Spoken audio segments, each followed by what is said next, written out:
स्वागत है दावास टाइम्स में। मैं कामरान सैफ और इस वक्त मैं मौजूद हूँ सीतामढ़ी पुपरी अनुमंडल में।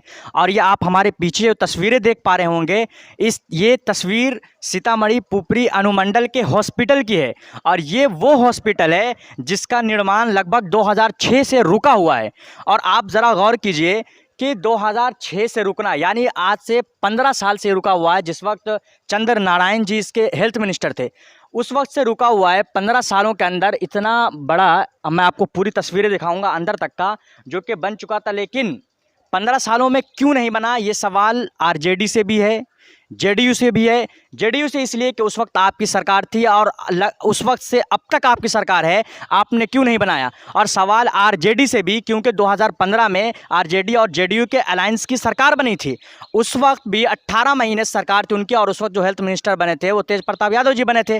तो क्यों नहीं फिर उसको दोबारा से शुरू करवाया गया। तो सवाल दोनों से। आपको मैं पूरी तस्वीरें दिखाऊंगा और देखिएगा कितना बड़ा हॉस्पिटल है। और ऐसे महामारी के टाइम पर, जिस वक्त पूरे देश के अंदर एक महामारी फैली हुई है, लोगों को हॉस्पिटल्स के अंदर बेड नहीं मिल पा रहा है, जिसकी वजह से लोगों की डेथ हो रही है। अगर यही इसी पुपरी के अंदर और आसपास सीतामढ़ी डिस्ट्रिक्ट के अंदर अगर एक बड़ा हॉस्पिटल होता, तो जैसे कि अभी किसी की भी तबीयत ख़राब होती है, क्रिटिकल मामला होता है, उस टाइम पे आपको यहाँ से 70 किलोमीटर दूर डीएमसीएच जाना पड़ेगा, और उससे भी ज़्यादा दूर आपको एसकेएमसीएच मुजफ्फरपुर जाना पड़ेगा अगर आपका मामला क्रिटिकल होता है। और मैं आपको बता दूं कि अभी मैं 2 दिन पहले जब सदर हॉस्पिटल का दौरा किया, तो उस वक्त एक पेशेंट मुझे मिला। उस पेशेंट की इतनी गंभीर हालत थी एक एक्सीडेंट में, और उसका सीटी स्कैन की ज़रूरत थी, लेकिन पूरे सीतामढ़ी के अंदर रात को सीटी स्कैन नहीं हो पा रहा है। फिर उनको भेजा गया डीएमसीएच। लेकिन जब मैं डीएमसीएच पहुंचता हूं, तो उस डीएमसीएच के अंदर भी वही हाल था कि वहां का जो सीटी स्कैन करने वाली मशीन थी, वो मशीन ख़राब थी। उसको किसी तरीके से प्राइवेट से करवाना पड़ा। और ज़रा गौर कीजिए कि जब उस वक्त प्राइवेट से रात में सदर हॉस्पिटल से डीएमसीएच जाने के लिए जो गाड़ी मिलती है, वो गाड़ी 4000 में दिया जाता है। यानी 4000 एक गरीब आदमी कहाँ से देगा।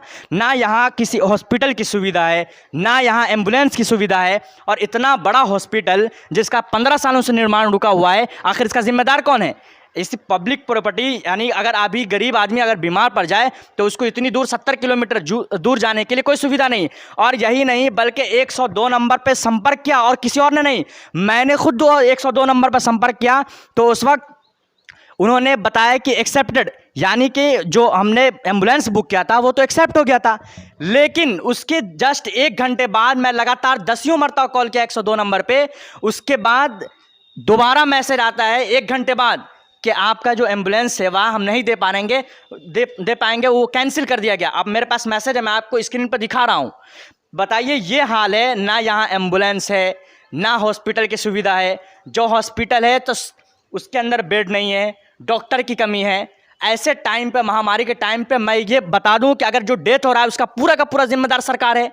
आज जो इतने सारे लोग मर रहे हैं, मरने वालों की आंकड़ा 3000 पार जा रहा है, संक्रमित लोगों की तादाद 3 लाख के आसपास जा रही है। तो इसमें क्या सरकार पूरी तरीके से जिम्मेदार होनी चाहिए। क्योंकि अगर कोई जो डेथ हो रही है इतने सारा, मैं कितने हॉस्पिटल का दौरा किया हूँ, उसके अंदर जो लोगों के डेथ होने का सबसे बड़ा कारण ये है कि लोगों को एम्बुलेंस नहीं मिल पा रहा है। दूसरी बात, आपको इंजेक्शन, दवा लेने के लिए इतनी ज़्यादा ब्लैक मार्केटिंग हो रही है। उस ब्लैक मार्केटिंग में किस तरीके से आदमी, एक गरीब आदमी किस तरीके से रह पाएगा, बताइए।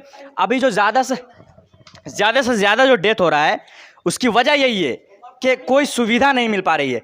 आपको मैं दिखा रहा हूँ, ये तस्वीरें देखिए। आपको मैं पूरी इस हॉस्पिटल की तस्वीर दिखाऊंगा। देखिए किस तरीके से आधा काम करके इसको छोड़ दिया गया है। और 15 सालों से, ये 1-2 महीने की बात नहीं है, बल्कि 15 सालों से ये हॉस्पिटल इसी तरीके से बंद पड़ा हुआ है। आखिर क्यों नहीं बन पा रहा है। और अभी जो कि मंगल पांडे जी स्वास्थ्य मंत्री हैं, उनको भी इस पर गौर करनी चाहिए कि आखिर क्यों। देखिए, इतना बड़ा हॉस्पिटल, इतना शानदार हॉस्पिटल, अगर ये बन जाता है इस पुपरी अनुमंडल के अंदर, तो सीतामढ़ी डिस्ट्रिक्ट के अंदर कितनी सुविधा पब्लिक को मिल सकती थी।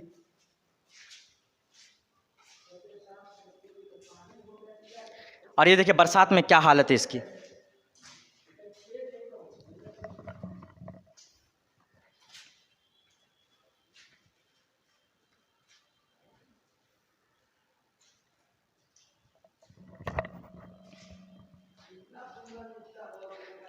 और मैं आपको बता दूं कि इस वक्त इस तरीके की जो बहुत सारे हॉस्पिटल्स ऐसे हैं जो रेफरल हॉस्पिटल हैं, जो सिर्फ ये पुपरी नहीं बल्कि बहुत सारी जगहों पे ऐसे हॉस्पिटल्स बंद पड़े हुए हैं और उनका निर्माण नहीं हो रहा है और उनकी दरो दीवार धूल चाट रही है। बताइए किस तरीके से पानी यहाँ लगा हुआ है और टाइल्स तक लगा हुआ है, लेकिन इसका काम क्यों रुका हुआ है? इसको सरकार को इस पर जवाब देनी चाहिए कि आखिर ये हॉस्पिटल्स क्यों बंद पड़े हुए हैं।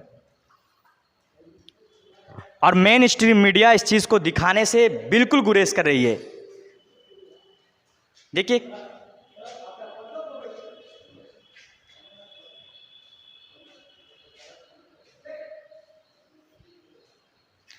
ये तस्वीरें आप पुपरी अनुमंडल की देख रहे हैं। पुपरी अनुमंडल के अंदर इतना बड़ा हॉस्पिटल जो कि 15 सालों से बंद पड़ा हुआ है, आखिर सरकार कर क्या रही है? और मैं जनता से भी यही कहना चाहूँगा कि आखिर आप जो वोट देते हैं, आप किसी भी नेता को वोट देते हैं, आप अपना सांसद चुनते हैं या आप अपना विधायक चुनते हैं, तो किस बेस पे चुनते हैं? आखिर अगर आप हेल्थ के नाम पर अगर आप वोट दिए होते तो आज इस महामारी के अंदर हमारी इतनी जनता नहीं मरती, क्योंकि आज हम लोग हॉस्पिटल के नाम पे वोट नहीं दे रहे हैं, जिसकी वजह से आज अगर हम हॉस्पिटल का सवाल किए होते, उनसे पूछते कि हमारे लिए ये हॉस्पिटल क्यों नहीं बन रहा है, जो बना हुआ है वो बंद क्यों पड़ा हुआ है, तो ऐसे नेता गद्दी पर नहीं बैठ पाते और इतने लोगों की डेथ नहीं होती।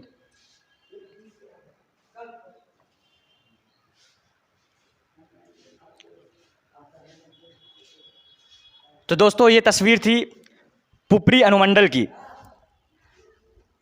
देखिए किस तरीके से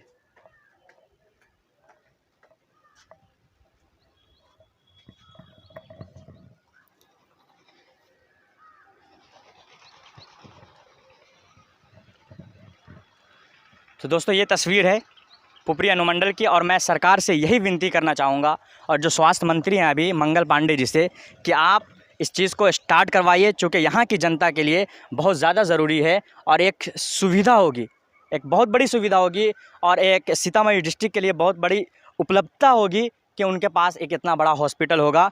तो दोस्तों ये हमारी जिम्मेदारी थी कि हम आपको ये सच्चाई दिखाते कि आखिर सच्चाई क्या है इस हॉस्पिटल की, और आपकी जिम्मेदारी आप बनती है कि आप आवाज़ उठाएं और आप अपने सांसद, आप अपने विधायक से सवाल पूछें। तो दोस्तों आप देखते रहिए द आवाज़ टाइम्स और हमारी निष्पक्ष पत्रकारिता के लिए आप हमारा सपोर्ट करें।